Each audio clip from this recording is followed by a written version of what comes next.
Mabini. Magandang umaga din po, teacher. Ana, maaari bang ikaw ang mamuno sa panalangin? Opo, teacher. Magsitayo po ang lahat para sa ating panalangin. Mga kamag-aral, tayo po ay tumayo para sa ating panalangin. Ating iyuko ang ating mga ulo at manalangin ng taimtim. Amen. Amen. Upo na po ang lahat. Salamat po, teacher. Sino po ang wala sa ngayong araw na ito? Wala po, teacher. Mahusay! Ako'y lubos na natutuwa dahil wala sa inyo ang lumiban sa aking klase ngayong araw. Maaari po bang pakipulot ng mga kalat sa ilalim ng inyong mga upuan? Bago po tayo tumungo sa ating bagong aralin, sino makakapagbalik tanaw ng ating napag-aralan kahapon? Teacher, Yes, Janine? ang tinalakay po natin kahapon ay tungkol sa mga kagamitan sa pagsusukat. Magaling! Ano-ano ang mga halimbawa ng mga kagamitan sa pagsusukat? Ma'am, Yes, Geraldine? ang mga kagamitan po sa pagsusukat ay ang tape measure, ruler, weighing scale, digital scale at thermometer. Mahusay! Para sa ating pagganyak, kayo ay manunood ng short animation patungkol sa ating talakayin ngayong araw na ito.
Tapos na po ang ating maikling palabas. Ano ang napansin nyo sa inyong napanood? Ma'am, Yes, Leia?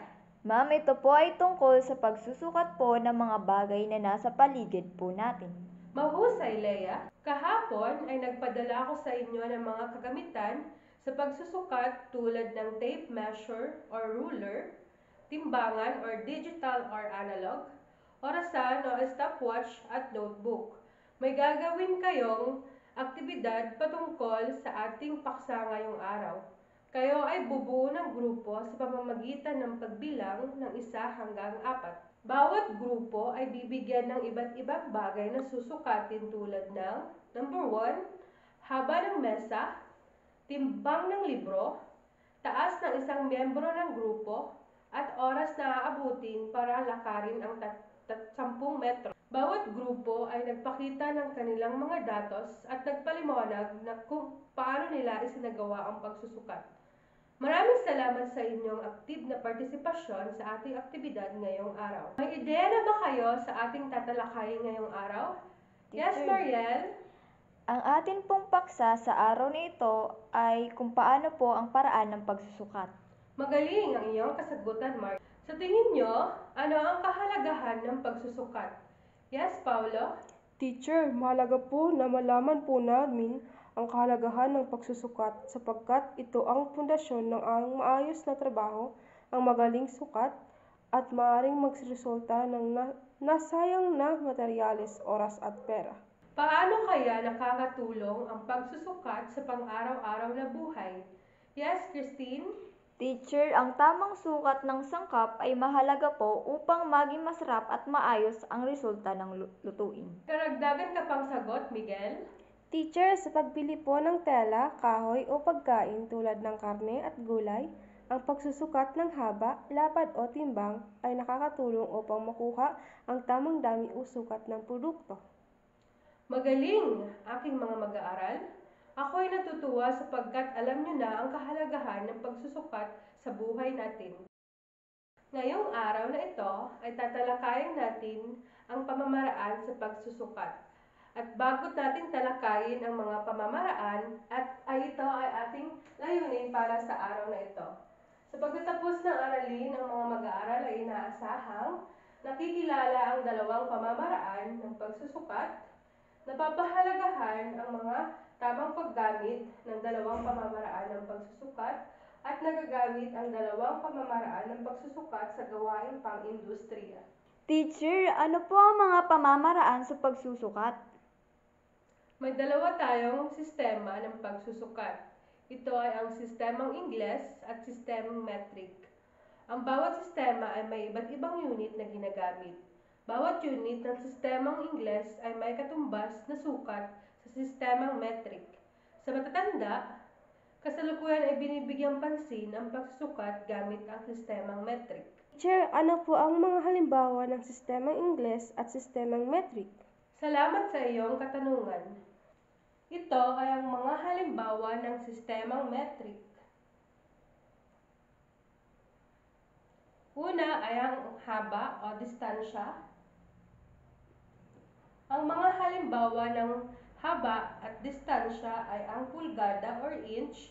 Halimbawa nito ay ang isang haba ng lapis or 7 inches.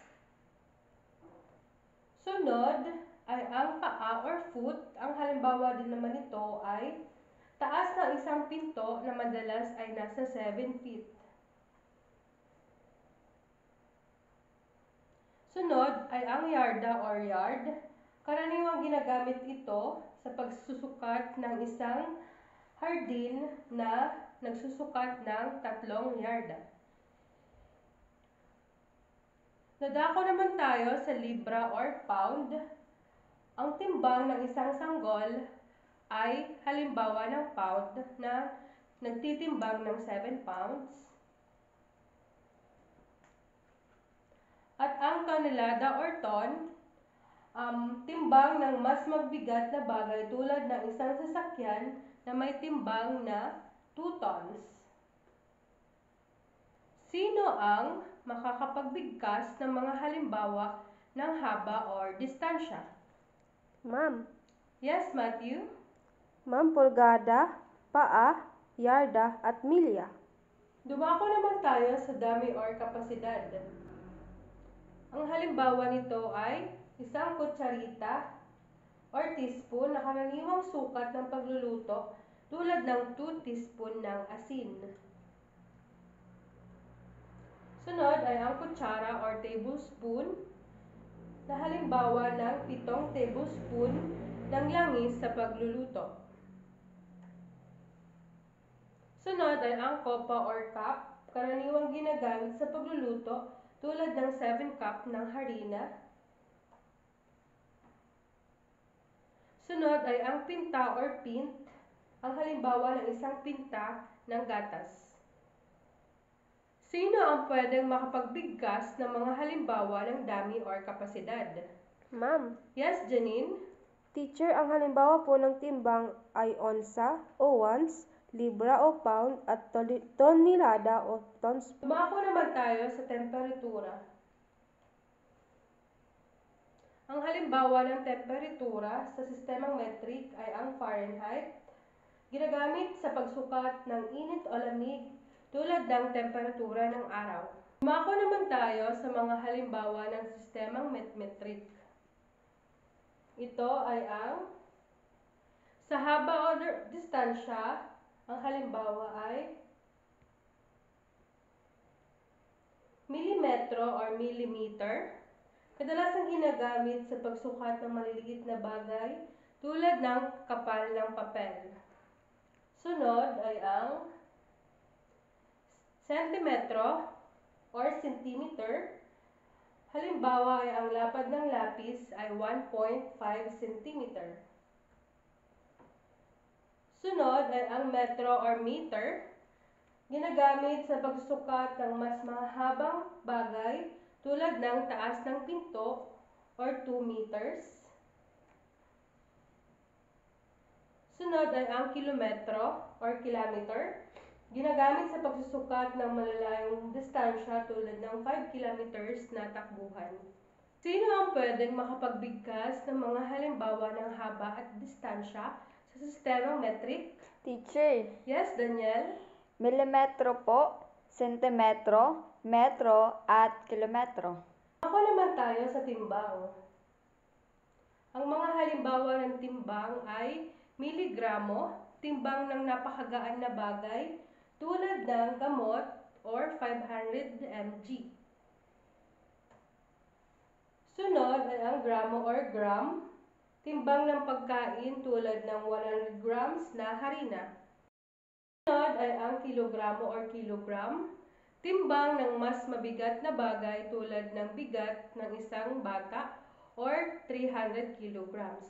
Sinong pwedeng makapagbigkas ng mga halimbawa ng timbang sa sistemang metric? Ako po, Yes, Clarissa? miligramo po, gramo, at ang kilogramo po. Dumako naman tayo sa dami o kapasidad. Ang mga halimbawa nito ay mililitro or milliliter, dami ng likido tulad ng isang patak na tubig, 5 ml, at litro or liter, ginagamit sa pagsukat ng dami ng inumin o likido tulad ng isang bote ng soft drinks or 1 liter. Sino makakapagbigay ng mga halimbawa ng dami sa ating sistemang metric? Teacher, Yes? teacher, ang mga halimbawa po ay ang mililitro, litro lang po. Sunod ay ang temperatura. Ang halimbawa nito ay ang Celsius, ginagamit sa pagsusukat ng init o lamig tulad ng temperature ng katawan na 37 degrees Celsius o temperature ng tubig na kumukulo o 100 degrees Celsius. Sino makakapagbigay ng halimbawa ng temperatura sa sistemang metric? Teacher, Yes? Celsius po. Ako naman tayo sa lugar at sukat ng lupa. Ang mga halimbawa nito sa sistemang metric ay ang square meter, sukat ng isang silid o lote tulad ng sala na 20 square meter. Sunod ay ang hektarya or hektar, sukat ng lupang agrikultural tulad ng sakahan na may 2 hektarya. Sino makakapagbigay ng mga halimbawa ng lugar at sukat ng lupa sa sistemang metric? Ako po, Yes po. square meters po at hektarya. Maraming salamat, mahusay. Maraming salamat sa inyong pagiging atentibo at aktibo sa ating talakayan. Maraming salamat po, teacher, sa pagbibigay po ng mga halimbawa ng sistemang Ingles at sistemang metric. Lubos po kaming nasisiyahan na matutunan po ang mga halimbawa nito. Para sa ating paglalapat, ang mga mag-aaral ay bubuo ng 3 at 4 na miyembro para sa gawain.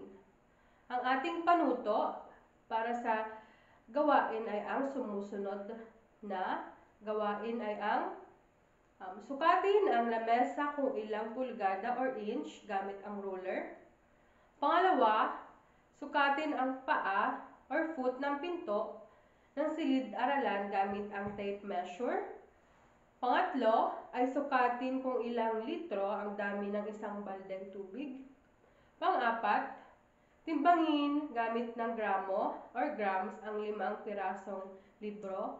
At pang-5, sukatin kung ilang metro ang distansya ng 2 ikot sa oval ng paaralan. Magaling mga bata! Ngayon ay alam nyo na kung paano sukatin ang mga bagay-bagay gamit ang 2 sistema ng pagsusukat. Ano nga ulit ang ating tinalakay ngayong araw? Teacher, Yes po. ang ating tinalakay po ngayong araw ay tungkol po sa pamamaraan ng pagsusukat. Mahusay aking mga mag-aaral. Ano ang 2 sistema ng pagsusukat at magbigay ng mga halimbawa? Teacher, Yes po. ang 2 sistema po ng pagsusukat ay ang sistemang Ingles na halimbawa po ay inches, yard at pound, at ang sistema metric naman po ay centimeter, kilometer, kilogram at liter po. Mga bata, sa inyong palagay, ano ang madaling sistema ng pagsusukat? Ako po, Yes po. ma'am, para po sa akin, mas madali po ang sistemang metric kasi po yun na po ang madalas na ginagamit at nakasanayan na po namin. Maraming salamat sa inyong mga mahusay na kasagutan mga bata. Sa ating pagtataya, ito ay ang inyong mga answer sheets para inyong sagutan. Piliin lamang ang tamang sagot at sagutin sa abot ng inyong makakaya.